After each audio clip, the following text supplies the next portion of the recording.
നമസ്കാരം. നടിയെ ആക്രമിച്ച ദൃശ്യങ്ങൾ പകർത്തിയ കേസ്. ഈ കേസിനെ കുറിച്ച് ഞാൻ ഇനി പ്രത്യേകം വിശദീകരിക്കേണ്ട കാര്യമില്ല, എല്ലാവർക്കും അറിയാവുന്നതാണ്. ഏതാനും മാസങ്ങൾക്ക് മുൻപുള്ള ഒരു കൊല്ലക്കാലം ചാനൽ ചർച്ചകളിൽ, പ്രത്യേകിച്ച് റിപ്പോർട്ടർ ചാനലിലെ ഓരോ ദിവസത്തെയും മുടങ്ങാതെയുള്ള ചർച്ചകളിലെ വിഷയം ഈ നടിയെ ആക്രമിച്ച കേസുമായി ബന്ധപ്പെട്ട് സംവിധായക ഇതിഹാസം ബാലചന്ദ്രകുമാർ എന്ന മാങ്കൂട്ടം ബാലൻ വെളിപ്പെടുത്തിയ ചില ജൽപ്പനങ്ങളെക്കുറിച്ചായിരുന്നു. ഇങ്ങനെയുള്ള അന്തിച്ചർച്ചയിലെ ഒരു സ്ഥിരം സാന്നിധ്യമായിരുന്നു പഴയ സംവിധായകനായ ബൈജു കൊട്ടാരക്കര. വിചാരണ കോടതി ജഡ്ജിയെയും ഇന്ത്യൻ നീതിന്യായ വ്യവസ്ഥയെയുമൊക്കെ ഈ ബൈജു കൊട്ടാരക്കര ഉൾപ്പെടെയുള്ളവർ ഇത്തരം ചാനൽ ചർച്ചകളിൽ അവഹേളിക്കുന്നത് കണ്ട് അത്ഭുതവും സംശയവും തോന്നിയിട്ടുണ്ട്. ഒന്ന്, ഒരു രാജ്യത്ത് ജീവിച്ചുകൊണ്ട് ആ രാജ്യത്തെ ജുഡീഷ്യറിയെ മാധ്യമങ്ങളിൽ കൂടി പരസ്യമായി അപമാനിക്കാനുള്ള വിവരക്കേടോർത്ത്. രണ്ട്, ഇതൊന്നും ജുഡീഷ്യറിയുമായി ബന്ധപ്പെട്ടവർ കാണുന്നില്ലേ എന്നുള്ളത്. എന്തായാലും രണ്ടാമത്തെ സംശയം ഇപ്പോൾ മാറിക്കിട്ടി. നിരന്തരം ജുഡീഷ്യറിയെ അവഹേളിക്കുകയും വിചാരണ കോടതി ജഡ്ജിയെക്കുറിച്ച് അപവാദ പ്രചരണങ്ങൾ നടത്തുകയും ചെയ്ത ബൈജു കൊട്ടാരക്കരയ്ക്കെതിരെ ഹൈക്കോടതി സ്വമേധയാ കേസെടുത്തിരിക്കുകയാണ്. നാളെ നേരിട്ട് ഹാജരാകാനാണ് ബൈജു കൊട്ടാരക്കരയ്ക്ക് justice AK Sankaran Nambiar, justice CP Muhammad Niyas എന്നിവർ ഉൾപ്പെട്ട ഡിവിഷൻ ബെഞ്ച് നിർദ്ദേശം നൽകിയിട്ടുള്ളത്. നോട്ടീസ് ലഭിച്ചിട്ടും നേരിട്ട് ഹാജരാകാതിരുന്ന ബൈജുവിനുള്ള അവസാനത്തെ അവസരമായിരിക്കും ഇതെന്ന താക്കീതും കോടതി നൽകിയിട്ടുണ്ട്. ചാനൽ ചർച്ചയിലൂടെ ബൈജു നടത്തിയ പരാമർശത്തിന്റെ പേരിലാണ് ബൈജുവിനെതിരെ കോടതിയലക്ഷ്യ നടപടി. വിചാരണ കോടതി ജഡ്ജിയെ മാത്രമല്ല, നീതിന്യായ സംവിധാനത്തെ തന്നെ അപകീർത്തിപ്പെടുത്തുന്ന പരാമർശങ്ങളാണ് ബൈജു കൊട്ടാരക്കര നടത്തിയത് എന്ന് ഹൈക്കോടതി രജിസ്ട്രാർ ജനറൽ നൽകിയ ഡ്രാഫ്റ്റ് ചാർജിൽ പരാമർശിച്ചിട്ടുണ്ട്. ജഡ്ജിയുടെ വ്യക്തിത്വത്തെയും കഴിവിനെയും ചോദ്യം ചെയ്യുന്ന പരാമർശങ്ങളാണ് ഇയാൾ നടത്തിയതെന്നും ഡ്രാഫ്റ്റ് ചാർജിൽ പറയുന്നു. ഇത്തരം അഭിപ്രായ പ്രകടനങ്ങൾ ജുഡീഷ്യറിയുടെ സ്വാതന്ത്ര്യത്തെ ബാധിക്കുമെന്നും കോടതിയുടെ അധികാരത്തെ താഴ്ത്തിക്കെട്ടുന്നതുമാണെന്നും ചാർജിൽ വ്യക്തമാക്കിയിട്ടുണ്ട്. ഇത് ബൈജു കൊട്ടാരക്കെതിരെ ഹൈക്കോടതി സ്വമേധയാ എടുത്ത ഈ നടപടി പലർക്കുമുള്ള മുന്നറിയിപ്പാണ്. കാരണം കോടതിയുടെ മുന്നിലിരിക്കുന്ന, കോടതി വിധി പറയാനുള്ള ഒരു കേസിനെ കുറിച്ചാണ് MV നികേഷ് കുമാറിന്റെ നേതൃത്വത്തിൽ മാസങ്ങളോളം ജുഡീഷ്യറിയെ താറടിച്ചു കാണിച്ചത്.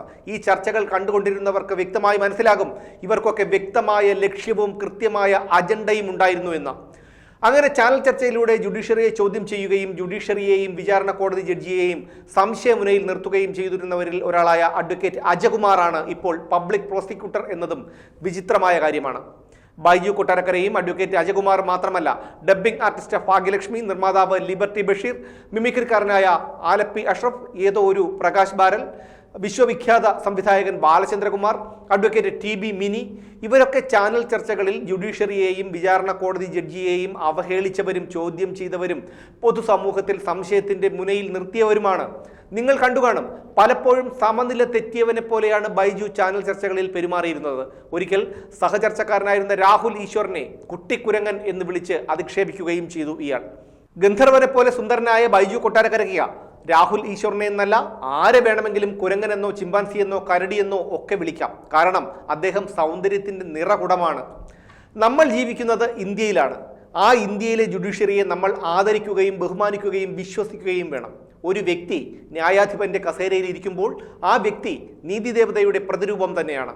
കോടതിയുടെ മുന്നിലുള്ള തെളിവുകളുടെ അടിസ്ഥാനത്തിലല്ലാതെ ഒരു ന്യായാധിപന് ന്യായാന്യായങ്ങൾ വിധിക്കാൻ കഴിയില്ലെന്ന് പോലും മനസ്സിലാക്കാനുള്ള മൂള ഈ ബൈജുവിനെ പോലെയുള്ളവരുടെ തലയ്ക്കകത്ത് ഇല്ലാതെ പോയല്ലോ എന്നതാണ് അത്ഭുതം. ജനാധിപത്യ രാജ്യമാണെന്ന് കരുതി ആരെയും എന്ത് തോന്നിയാസവും പറയാമെന്നുള്ള മിഥ്യാധാരണ മലയാളികൾക്ക് കൂടുതലാണ്.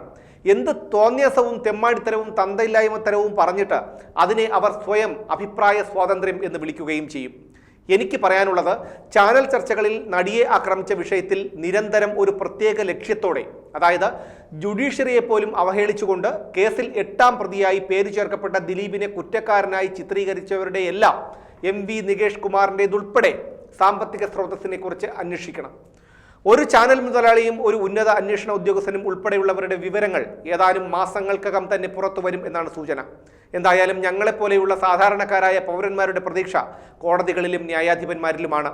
രാഷ്ട്രീയ സ്വാധീനമോ സാമ്പത്തിക പിൻബലമോ ഇല്ലാത്ത എന്നെപ്പോലെയുള്ള സാധാരണക്കാർക്ക് ആശ്രയവും അഭയവും പ്രതീക്ഷയും ഇവിടുത്തെ കോടതികളിലാണ്. ഈ ബൈജു കൊട്ടാരക്കരയ്ക്കെതിരെ സ്വമേധയാ തന്നെ കേസെടുത്തപ്പോൾ കോടതിയോടുള്ള ആദരവ് ഒന്നുകൂടി വർദ്ധിക്കുകയാണ്.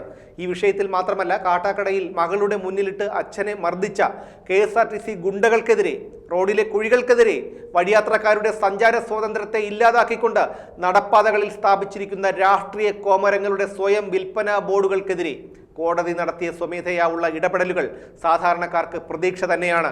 ജസ്റ്റിസ് ദേവൻ രാമചന്ദ്രനും ജസ്റ്റിസ് AK ശങ്കരൻ നമ്പ്യാരും ജസ്റ്റിസ് CP മുഹമ്മദ് നിയാസും അടക്കമുള്ള ന്യായാധിപന്മാരിൽ മാത്രമേ ഇനി സാധാരണക്കാരായ ഞങ്ങൾക്ക് പ്രതീക്ഷയുള്ളൂ.